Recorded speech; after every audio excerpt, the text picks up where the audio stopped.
Good evening and thanks for joining us. I'm Steve Grant. And I'm Lisa Rose. An Ozarks family wants answers about what happened to their son that left him hospitalized. Early Saturday morning, police found 16-year-old Mace Hutchinson underneath the 65 and Highway F overpass in Ozark.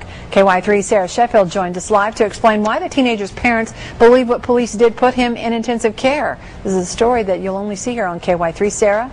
Lisa, according to the teen's family, they believe that Mace Hutchinson somehow went from walking along this bridge to 30 feet below, lying on the pavement, severely injured. Like I said, we called the police.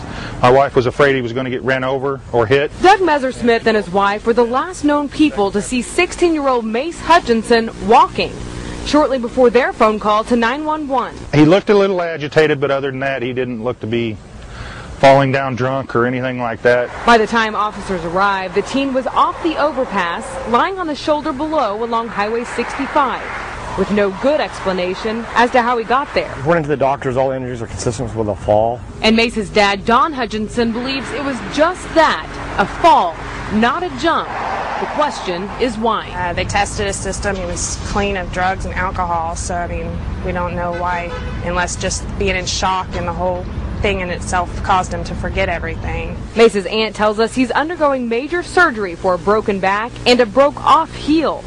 But while he was lying on the ground, she wonders why Ozark police tased him up to 19 times. And I'm not an officer, but I don't see the reason for tasing somebody that's laying there with a broken back. I don't consider that a threat. His dad says the tasing delayed what would have been immediate surgery by 2 days. The tasering had increased his white blood cell count and caused him to have a temperature, so they could not go into operation. He refused to comply with the officers, and so the officers had to deploy their tasers in order to subdue him. He's making incoherent statements. He's also making statements such as shoot cops, kill cops, things like that. So there was cause for concern to the officers. Police say although there are several unanswered questions, the use of a stun gun is not one of them. So it was a very big concern for the officers to keep this guy out of traffic, to keep him from getting hurt. Mace is still in intensive care tonight, listed in fair condition. He has surgery again tomorrow.